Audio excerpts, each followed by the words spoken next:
조주빈의 구체적인 범죄 혐의, 그리고 예상되는 처벌 수위, 또 앞으로의 수사 핵심과 쟁점 등에 대해서 짚어보도록 하겠습니다. 도움 말씀 주실 장윤미 변호사, 승재현 한국형사정책연구원 연구위원 나와주셨습니다. 두 분 어서 오세요. 어서 오십시오. 네, 안녕하십니까. 예, 안녕하십니까. 자, 장 변호사님. 네.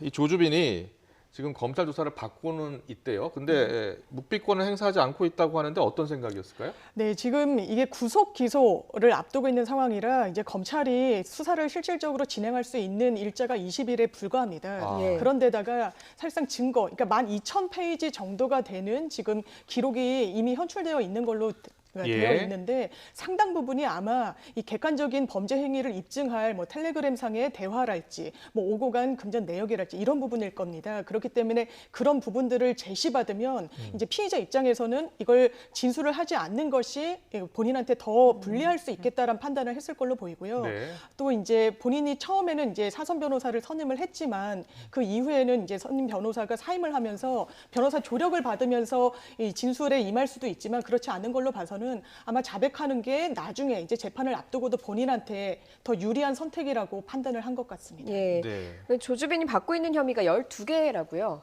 사실 뭐 지금은 이제 12개로 나와 있는데 앞으로 수사를 하다 보면 이거보다 훨씬 더 많은 범죄가 나오지 않을까 그렇게 생각을 하고요. 예. 네, 한번 지금 보여주시죠. 예, 조주빈의 이제 그 범죄 중에 가장 이제 대표적인 게 저 나오겠지만 아동 청소년 성보호법 위반이 나오고 있습니다. 그 성보호법 위반에서는 원칙적으로 음란물 제작, 유포, 반포, 즉에 무기 또는 5년 이상의 징역이고 유사 성행위가 5년 이상의 5년 이상의 징역, 그리고 강간은 7년 이상의 징역, 아마 그런 상태로 지금 갈 거고요. 강제추행, 성폭력 특례법 위반, 저기는 아마 카메라 이용 촬영죄, 아동복지법 위반 참 많죠. 강요, 강요미수, 협박, 개인정보법 위반, 살인 음모, 그다음에 사기 이렇게 해서 12가지 죄명으로 지금 검찰에서는 수사 중이라고 밝혔습니다. 네, 예. 추가 혐의가 적용할 수 있다면 어떤 혐의가 있을까요? 뭐 사실 이제 저희들도 동영상을 전혀 보지 않고 이 사건의 어떤 수사의 과정을 저희들이 들여다보지 못했지만 네. 아마 저기 관련된 내용 중에 지금 13세 미만의 만약 아동에 관련된 여러 가지 범죄가 나온다면 그 중에서는 사실 지금 아청법에는 무기 또는 5년 이상의 징역인데 13세 미만인 같은 경우에는 법이 또 바뀝니다. 성폭력법으로 바뀌어서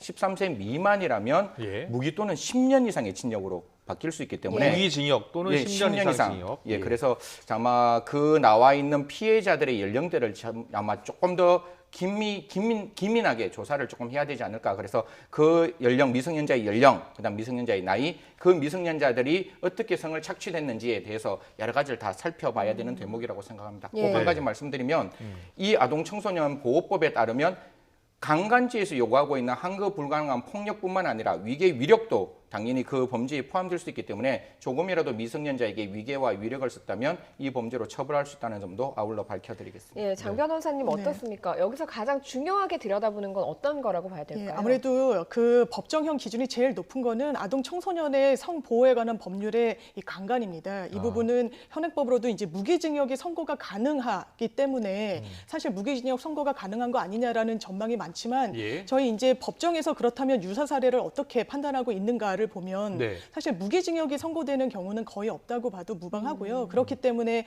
여성계나 아니면 법조계에서도 있는 법정형만으로라도 처벌을 그대로 한다면 사실 더 엄단할 수 있는 거 아니냐라고 끊임없이 지적이 있어 왔던 겁니다. 예. 그런데 지금 이제 이런 범죄에 대해서 굉장히 이제 문제의식이 강화되고 있지만 현행 뭐 이제 강간, 그 아동에 대한 강간 이런 부분에 대해서도 실질적으로 굉장히 가중해서 처벌한다고 하더라도 한 뭐 10년이 좀 넘는 정도의 형이 선고 가능한 거 아니냐 이런 전망이 나오고 있기 때문에 네. 이게 여러 범죄를 다 합산해서 형법상 실체적 경합범으로 하면 이제 2분의 1까지 가중이 되고 이 범죄 숫자가 3개 이상이 되면 6분의 5 이상까지 가중이 됩니다. 아. 사실상 이제 2배 이상의 형이 선고가 가능하기도 한데 그렇게 산정하더라도 지금 이 범죄에 대해서 국민들이 느끼는 어떤 분노를 반영할 정도로 이렇게 장기형으로 나오지 않을 가능성이 있어서 그렇기 때문에 더 엄한 양형 기준의 확립이 필요하다는 목소리가 계속되는 것 같습니다. 네. 이 부분에 대해서 한 가지만 좀 말씀을 드리겠습니다. 이게 종래에 갖고 있던 저희들 디지털 성범죄와는 전혀 다른 범죄입니다. 사실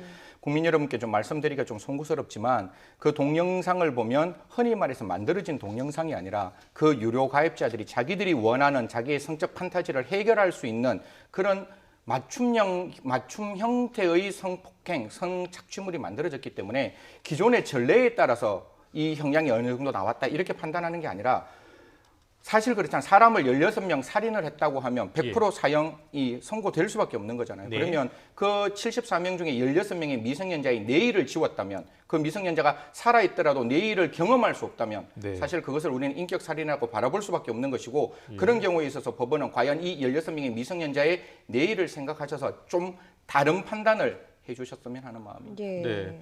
지금 양형 기준을 좀 강화해야 된다라는 네. 여론이 좀 높아지면서 양형 기준을 좀 바꾸는 작업을 하고 있는 겁니까? 예, 그렇습니다. 그러니까 지금까지 저희가 실무를 해보면 강제추행이나 강간같이 여성에게 정말 물리력이 직접적으로 가해져서 신체적인 손상까지 가져오는 이런 범죄들에 네. 대해서는 엄단하는 어떤 추세가 체감되기도 했습니다. 하지만 이런 디지털 성범죄에 대해서는 문제의식이 이 범죄의 속도를 따라가지 못한다라고 이제 판단이 들고요. 그렇기 예. 때문에 뭐 강간, 강제추행 등에 있어서는 어떤 법원에서도 좀 선제적으로 뭐 이렇게 판결을 하고 양형 기준을 상당히 상향 조정하고 입법 움직임도 법정형을 높이는 방향으로 끊임없이 움직임이 있어 왔지만 예. 아직까지 디지털 성범죄 더 큰 고통을 정신적으로 평생 남길 수 있는 범죄라는 거에 대한 인식 자체가 다소 부족했던 부분 때문인지 예. 확립된 양형 기준이 없었고 지금 이제 피해자 중심으로 기준이 마련돼야 된다라고 해서 네. 거의 이제 마무리 단계에 있는 걸로 알고 아, 있습니다. 사실 그렇군요. 양형위원회에서 이 부분에 대해서 이제 성폭력 전담 판사님들한테 양형 기준에 대한 평가 설문조사를 한번 했던 적이 아, 있는데요. 예. 저도 그 설문조사지를 보니까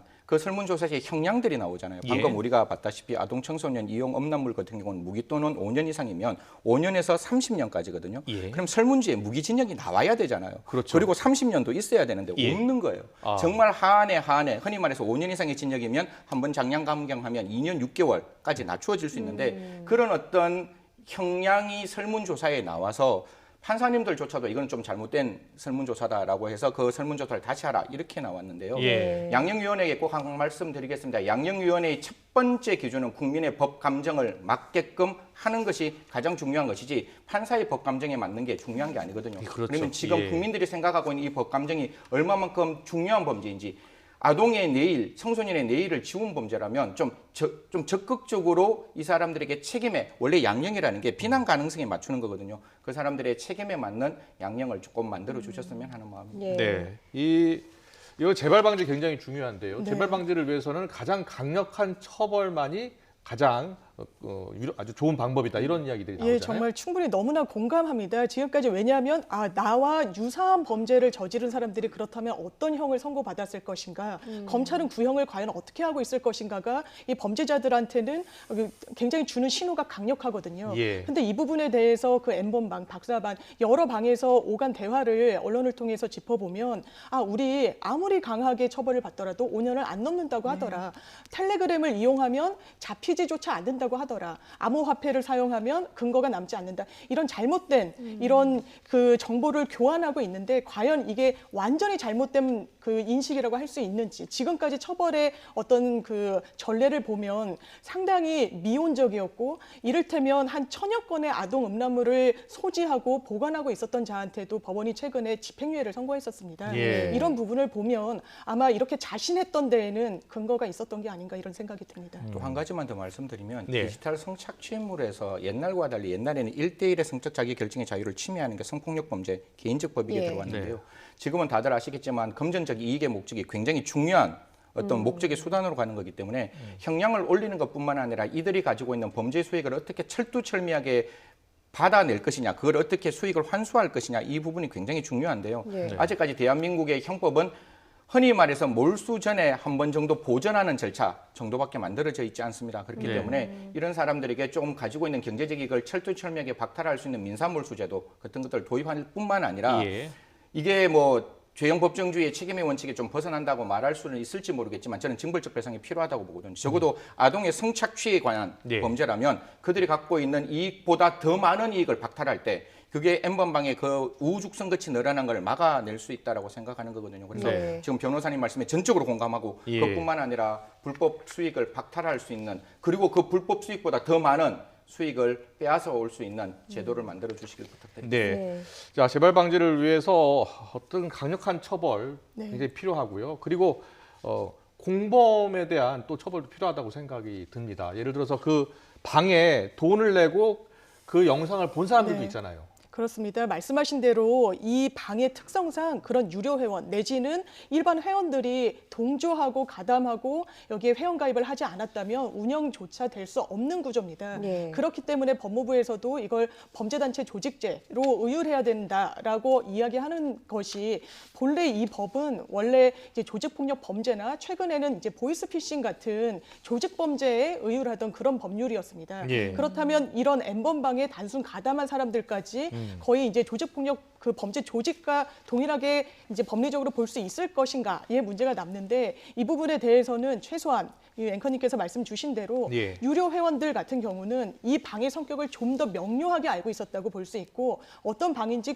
뭐 단순히 뭐 속된 말로 눈팅만 했다든지 네. 뭐 보러 호기심상 접근했다가 안 했다든지 이런 변명이 통하지 않을 겁니다. 네. 이 범죄단체 조직죄의 어떤 문헌상 그 의미를 따져 보더라도 단순 가담 행위를 넘어서 유료 회원으로 활동하고 또 이 조주빈의 통솔 지휘 체계 하에서 음란물 제작에 이 성착취물 제작에 관여까지 했다면 더더군다나 이 법으로 같이 처벌될 수 있다는 점 유의해야 될 겁니다. 네, 네. 뭐 이런 점에서 좀 중요한 부분 중에 하나가 조주빈이 얻은 그 범죄 수익인 것 같습니다. 조주빈의 경우에는 뭐 가상화폐를 사용했다 뭐 이런 진술을 하고 있는데 네. 돈의 흐름을 좀 쫓다 보면 공범도 좀 찾을 수 있을 것인가도 궁금하거든요. 뭐 이제 일정 부분 이게 수사와 관계된 부분이라서 제가 좀 깊이는 말씀은 못 드리겠지만 예. 암호화폐를 사용하면 뭐 비밀이 보장된다라고 하는데 사실 암호화폐를 사용하는 사람이 1대1로 지갑을 열어서 이렇게 보내면 그 부분은 조금 추적하기 분명히 어려운 부분이 있는데 예. 저희들은 이미 가상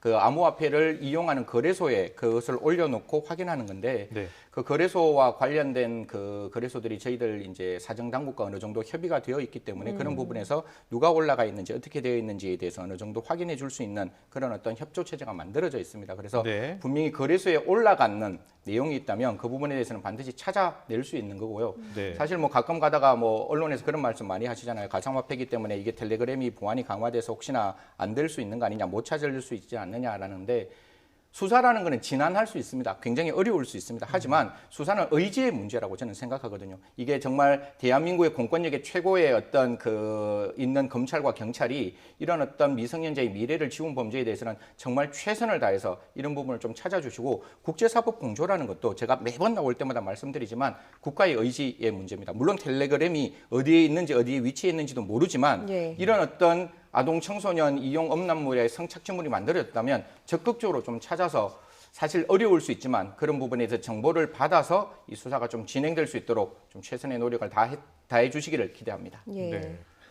강 변호사님, 이 회원에 대한 그 과거 네. 이런 판례라고 해야 되나요? 예. 이 회원들에 대한 판례가 어떻습니까? 일단 저희 법령상 이런 음란물을 단순히 다운받았을 때 이게 성인이 나오는 성착취물이라고 하면 소지했을 때는 형사적으로 처벌할 수 있는 규정 자체가 없습니다. 이렇게 입법적인 공백이 상당히 있는 상황이고요.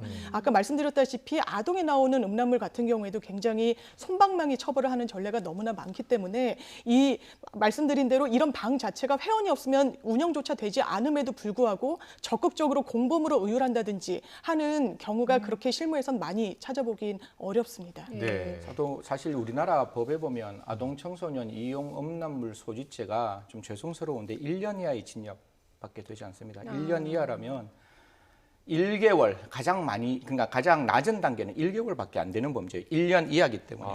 그러면 예.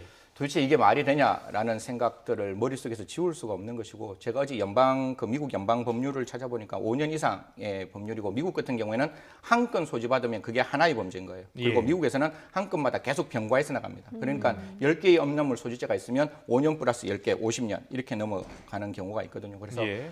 미국 같은 경우에는 성인의 어떤 그 영상물은 합법입니다. 예. 아동에 대한 것만 불법이고, 근데 대한민국은 성인도 불법이잖아요. 네. 그럼 아동은 더 강력하게 처벌해야 되는 게 논리적이잖아요. 그렇죠. 그럼에도 불구하고 아동에 관련된 어떤 소지죄가 너무나 약하게 처벌받고 있다는 것은 다시 한번 국회도 고민해 주시고 법무부도 좀 고민해 주셨으면 하는 마음입니다. 예. 네. 워낙 뭐 국민들의 분노가 크다 보니까요. 최근에 여기 회원 약 네. 200명 정도의 신상 정보가 공개가 됐습니다. 보면은 다양한 직업군의 회원들의 눈에 띄더라고요.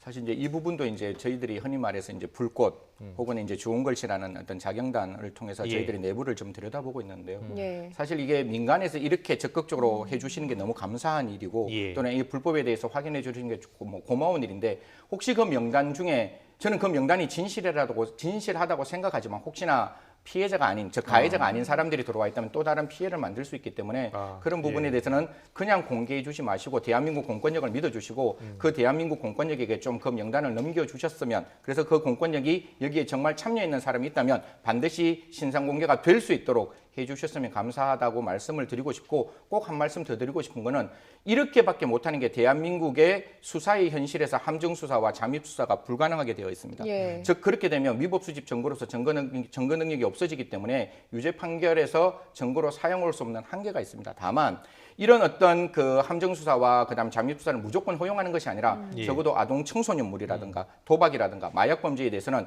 전향적으로 적어도 함정 수사는 인정을 하고 잠입 수사는 예외적으로 인정할 수 있는 새로운 어떤 수사 방법이 지금은 필요할 때라고 생각합니다. 네. 아, 그렇군요. 예. 자경단이라고 불리는 네. 이런 사람들이 뭐 활동을 하면서 신상 정보를 공개하는 것 자체가 사실은 그 회원으로 가담한 사람들에 대한 뭐 조사, 또 그 네. 사람들이 법적으로 좀 처벌할 수 있는지 이런 게 궁금해서일 거거든요. 어떻게 네. 생각을 하십니까? 예, 아마 굉장히 안타깝고 수사기관에만 맡겼을 때 이 속도가 너무 더디고 과연 어떤 성과를 낼 수 있을지에 대한 의문으로 이렇게 활동들을 하고 계시는 것 같습니다. 이제 다만 이 명단 중에 혹여라도 이제 이 사건과 무관한데 이게 민간에서 하던 거다 보니까 이제 실수가 있을 수도 있지 않습니까? 네. 그럴 때는 또 이게 또 다른 법률 이슈를 낳을 예. 수 있고 또 선의의 피해자가 생길 수도 있기 때문에 아마 이제 이런 것을 공개하기보다는 이제 수사기관과 긴밀하게 협조해서 제보를 한다는 식으로 하시는 게 더 어떨까 이런 개인적인 생각은 듭니다. 네. 예. 그 함정 잠입 수사 말씀하셨는데 지금 현행법으로 함정 잠입 수사가 불가능합니까? 함정 수사는 조금 어려운 말인데요. 저 예. 시청자 여러분께 기회 제공형 함정 수사가 있고 범위 유발형 함정 수사가 있는데 마약 예를 들게요. 네. 제가 마약을 막 사고 싶은 거예요. 예, 예. 그런데 제가 경찰관에 가서 그 마약을 파는 거는 제가 이미 범위가 있는 상태에서 기회만 제공하는 거예요. 여기만 허용되고 나머지는 다 허용이 안 되는 거죠. 왜냐하면 수사기관이 연결성이 있어야 되고 수사기관이 불법을 한다는 것은 뭔가 잘못됐다는 그런 어떤 기본적인 생각. 국가가 불법을 저질러서는 안 되잖아요. 예. 그렇기 때문에 모든 수사에서 함정 수사나 잠입 수사가 허용되는 것이 아니라 예. 미국이라는 나라도 나름대로 인권이 강화되어 있는 나라에서 적어도 마약 범죄와 아동 성착취물에 대해서는 분명히 직접 함정 수사를 할 수 있고 잠입 수사를 할 수 있기 때문에 지금 같은 경우에도 잠입 수사가 되어서 그 영상물이 어떤 종류가 있었는지를 안다면 지금 12만 페이지, 12,000페이지 죄송합니다. 12,000페이지를 확인하기 위해서 토요일, 일요일 그 주말을 허비할 필요가 없이 지금 바로 수사가 들어갈 수 있는 부분들이 있거든요. 그렇기 때문에 그런 부분에 대해서 적어도 어떤 수사에서 이러한 함정 수사와 잠입 수사가 필요한지를 국회도 논의해 주시고 사정당국에도 이제는 논의해야 될 때가 아닌가 그렇게 생각합니다. 왜냐하면 앞으로 이 상태에서 다크웹이라든가 더 암호가 강화된 암호화폐를 사용한다면 그 수사에서는 정말 함정 수사와 잠입 수사가 없으면 밝혀질 수 없는 부분이 있기 때문에 그렇습니다. 네. 알겠습니다. 좀 더 검찰의 철저한 수사 그리고 좀 더 강력한 그 양형 그리고 강력한 판결 선고가 있어야 된다는 의견이셨습니다. 예.